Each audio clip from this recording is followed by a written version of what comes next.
కాలకోల్డ్ అత్తయ్య ఉన్నాయి కదా, దానికి కూడా మసూచి నివారణకి వ్యాక్సిన్ వేసుకుని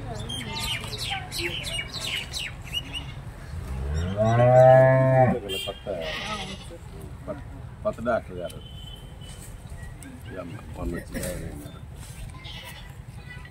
రండి డాక్టర్ గారు.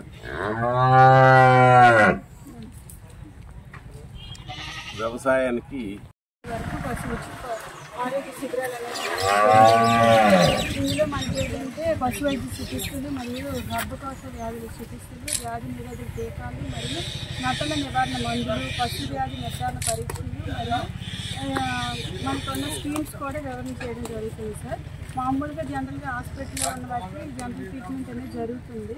హాస్పిటల్ దూరంగా ఉన్న వాటికి ప్రతి విలేజ్కి కొన్ని మెడిసిన్స్ తీసుకుని వచ్చి అక్కడ ఉన్న రైతులకి ఆ ప్రాబ్లమ్స్ని నివారణ చేయడం జరుగుతుంది సార్. ప్రతి ఒక్కరు కూడా ఈ కార్యక్రమాన్ని వినియోగించుకోవాలని ఈ ప్రోగ్రామ్ ఈరోజు మబ్బగాము ప్రియాగ్రహారం 2 టీంలు అనేది పాలేక మండలంలో వేయడం జరిగింది. 2 టీముల్లోనే ఆయా స్టాఫ్స్ అనేది అటెండ్ అయ్యి మొత్తం ప్రతి విలేజ్ని కవర్ చేయడం జరుగుతుంది. స్కీమ్స్ అనేది మనకి ఆల్రెడీ మినీ గోకులం స్కీమ్ కింద మనం ఈ విలేజ్లో కొంతమందిని సెలెక్ట్ చేయడం జరిగింది. అది కాకుండా మనకి పశుగ్రాస క్షేత్రాలు అనేది ఉంది.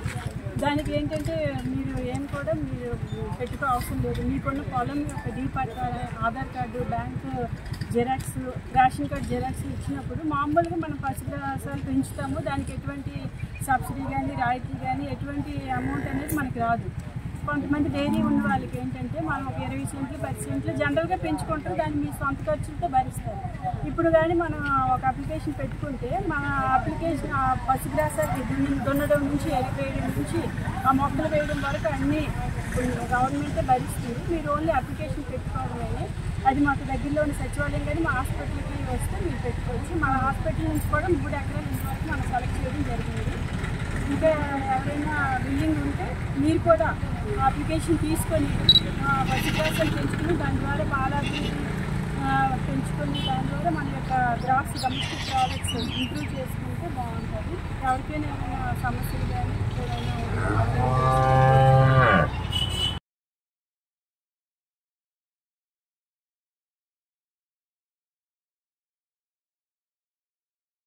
పోషణ, గొర్రెల పెంపకం, కోళ్ళ పెంపకం చాలా అవసరం. కాబట్టి వ్యవసాయంలో చిన్న చిన్న ఇబ్బందులు ఉన్న రైతును ఆదుకునేది పశుపోషణ. పాడి పశువుల వలన నిత్యం ఆదాయం వస్తుంది. చూలు పశువుల వలన ప్రత్యేకమైన పెంపకం ద్వారా సపరేట్గా ఆదాయం సంపాదించవచ్చును. అయితే రైతు సోదరులకి ఏంటంటే ఇవాళ పశుపోషణకి కావాల్సిన ఏదైతే పశుగ్రాసం పెంచడానికి ఆ పశువులకు కావాల్సిన డిసీజెస్ కావాల్సిన మెడిసిన్స్ కానీ ప్రభుత్వం ఇవాళ సమకూరుస్తుంది. రైతాంగ సోదరులు ఉపయోగించుకోవాల్సిందిగా కోరుకుంటూ, పశుపోషణ వలన గతంలో ఎంతోమంది మంచి బెనిఫిట్స్ పొందారు. మబ్బగాం గ్రామంలో ఈ పశువులు కలిపి మంచి పశువులు ఉన్నాయి. ఈ పశువుల్ని సరైన వైద్యం అందించాలని ఆలోచనతో ప్రభుత్వం ఒక మబ్బగామని కాదు, ముఖ్యంగా ఎక్కడైతే హాస్పిటల్స్ లేవో ఆ గ్రామాల్లో పశు వైద్య క్యాంపులు పెట్టి, అంటే ఎలాగైతే మనుషులకి వైద్యాన్ని అందించడానికి ప్రభుత్వం ఒక కార్యక్రమం చేస్తుందో, మోగజీవులైనటువంటి పశువులు రైతుకి మరి ఎంతో అవసరం. ఆ పశువు పోషణ, పశువుల ఆరోగ్యం, మరి దానికి సంబంధించి వైద్య బృందం ఏదైతే మనకుందో ప్రతి గ్రామానికి, పక్క గ్రామాలకి, హాస్పిటల్ లేని గ్రామాలకు వెళ్ళి అక్కడ రైతుల్ని అవగాహన కల్పించి పశువులకు కావాల్సిన మినరల్ మిక్సర్ కానీ, కాకపోతే కాల్షియం డెఫిసిట్స్ ఉంటే కాల్షియం డెఫిసిట్స్ కానీ, పావులు పట్టిన నట్లు మందులు కానీ, ఇటువంటివి గొర్రెలకు కానీ ఆవులకు కానీ మరి దుక్కు పశువులకు కానీ అందించి పశుపోషణకి ప్రోత్సహించాలనే ఆలోచనతో ప్రభుత్వం ఈ కార్యక్రమం పెట్టింది.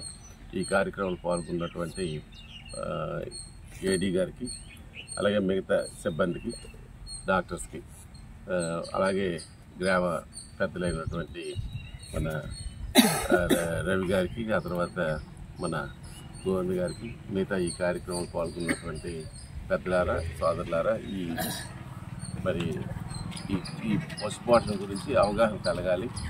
రైతుకి ఎంతో ప్రోత్సాహం అందిస్తుంది. అలాగే రైతులు సొంతంగా 20 సెంట్లో 30 సెంట్లో గడ్డి పెంచుకున్న దానికి పూర్తి రాయితీ ప్రభుత్వం అందిస్తుంది. అది కలిపి ఉపయోగించుకోవాలి. మరి ఇంకేమైనా కార్యక్రమాలు ఉంటే మీరు పశువులకు కలిపి మంచి ఇల్లు ఉండాలని అంటే ఉండడానికి కలిపి ఈ మధ్య గోకులాలు ఇచ్చినాం. రాబోయే రోజుల్లో ఇంకా చాలా మందికి ఉన్నాయి. అంటే గోకులాలు అంటే నాకు రాలేదు అనొచ్చు. గ్రామానికి 2, 1, 3 ఇవ్వడం జరిగింది. రాబోయే రోజుల్లో ఎవరైతే పశుపోషణ చేస్తారో వాళ్ళందరికీ ఫేజ్డ్ మ్యానర్గా సంవత్సరాలు ఈ గోకులాలు కలిపి ఇవ్వడం జరుగుతుందని ఈ సందర్భంగా తెలియజేస్తాను.